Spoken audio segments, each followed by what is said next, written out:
बात खिते चनाब की डोडा की करेंगे, जहां पर अब मामूलाती ज़िंदगी जो है वो बहाल हो रही है और पूरा अमन सूरत हाल जो है वो देखी जा रही है, क्योंकि दफ़ा 163 के तहत जो पाबंदियाँ आयद की गई थी वो हटा दी गई है। चंद एक मकामात पर पाबंदियाँ भी बरकरार है।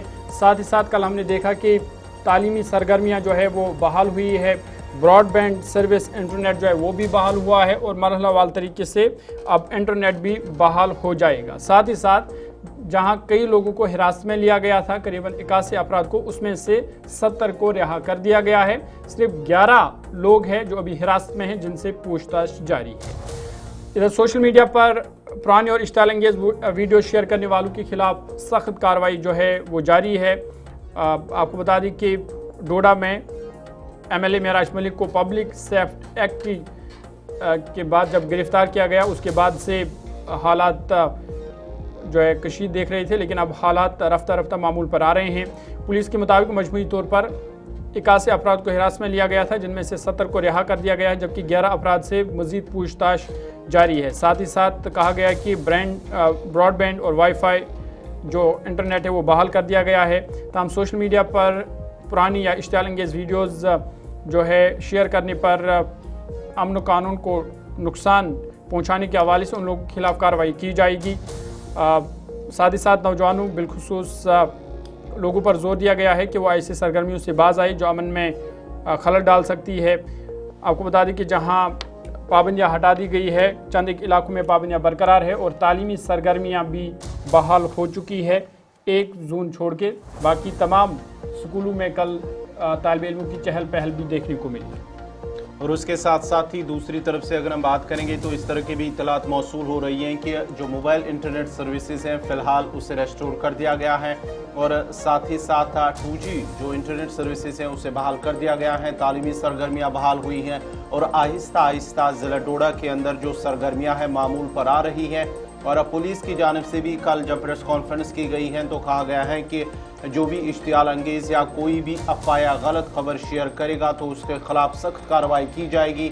और आवाम से भी अपील की गई है कि वो अमन को कायम रखने और अमन अमान बरकरार रखने के लिए पुलिस को ताउन दे और जो भी कोई शरपसंद अनासर, कोई अफवाह या कोई गलत खबर या तशद्दुद या कोई भी हालात को ख़राब करने की कोशिश करेगा, उनके खिलाफ सख्त कानूनी कार्रवाई की जाएगी। कल हमने देखा है कि तकरीबन 20 से 22 दिनों के बाद ही तालीमी सरगर्मियाँ बहाल हुई। पहले सैलाबी हालात की वजह से स्कूल बंद थे, फिर उसके बाद ही जब महराज मलिक को PSA के तहत गिरफ्तार किया गया, उसके बाद ही हालात कशीदा हुई तो एहतियाती तौर पर स्कूलों को बंद कर दिया गया है। लेकिन कल हमने देखा है कि तालीमी सरगर्मियाँ भी ज़िला के अंदर बहाल हुई हैं। तफसीलात के लिए सीधा हम डोडा चलते हैं अपने नुमाइंदे विकास मनहास के पास। विकास, ज़रा अपडेट कीजिएगा किस तरह की सूरत हाल ज़िला डोडा के अंदर है। इस तरह की इतलात मिल रही हैं कि जो इंटरनेट खदमात है, मोबाइल इंटरनेट खदमात, उसे बहाल किया गया है। तालीमी सरगर्मियाँ कल भी बहाल हुई हैं, क्या कुछ तफसीलात है ग्राउंड जीरो पर?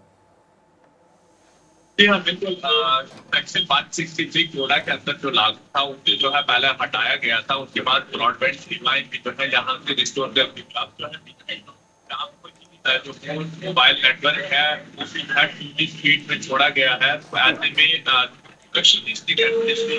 या फिर पुलिस द्वारा जो है कल प्रेस कॉन्फ्रेंस या फिर इस तरह से बताया जा रहा है कि किसी तरह की ना चलाए और किसी तरह की कोई पुरानी वीडियो अपलोड न करे, जिसकी वजह से कोई लॉ एंड ऑर्डर में कोई खराबी हो और हमें आपके ऊपर कोई सख्ती बरतनी पड़े।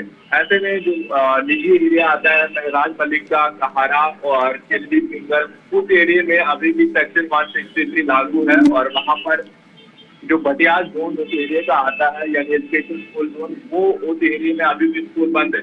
बाकी जो 70% से ज्यादा एरिया डोडा डिस्ट्रिक्ट है, फिर भद्रवा, डोडा, काशीगढ़, कलेनी, मरमत, कुंदना, इन तमाम जगहों पर स्कूल खुल चुके हैं और इंटरनेट सेवाएं जो है बहाल कर दी है और यहाँ पर दोबारा से लोग जो है अपने घरों से बाहर निकल रहे हैं, गाड़ियां चल रही है, तमाम चीजें अब देखने को मिल रही है। विकास, जिस तरह से आप बता रहे हैं कि हालात ज़िंदगी जो है वो अब मामूल पर आ गए हैं, इंटरनेट भी बहाल हुआ है, तालीमी सरगर्मियाँ जो है वो चल रही है चंद एक इलाकों को छोड़ के, तो क्या उम्मीद की जाए कि जल्द ही जिन इलाकों में अभी भी पाबंदियाँ है, कल या 1-2 दिन तक वो पाबंदियाँ भी हटाई जाएगी?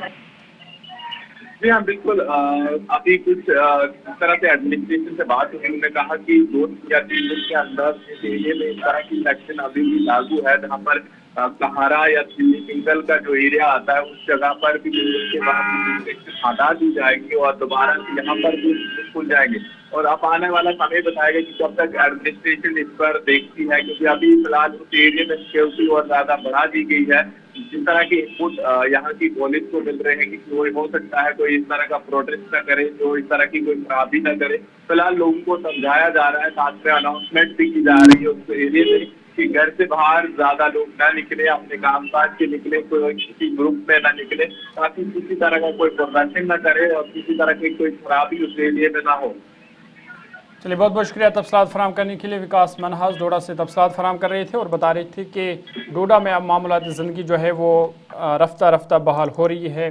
जिन इलाकों में पाबंदी आयद की गई थी वो हटा दी गई है, चंद एक इलाकों को छोड़ के, खासकर महराज मलिक का जो आबाई गांव है वहाँ पर अभी पाबंदियाँ बरकरार है। साथ ही साथ तालीमी सरगर्मियाँ कल ही बहाल हुई थी, आज भी जारी रहेंगी। लेकिन लोगों से कहा गया है कि वो एहतियात बरतें, ग्रुप में चलने से एहतियात बरतें, साथ ही साथ सोशल मीडिया पर ध्यान रखें कोई ऐसा पोस्ट शेयर ना करे जिससे अमन कानून की सूरत हाल ख़राब हो।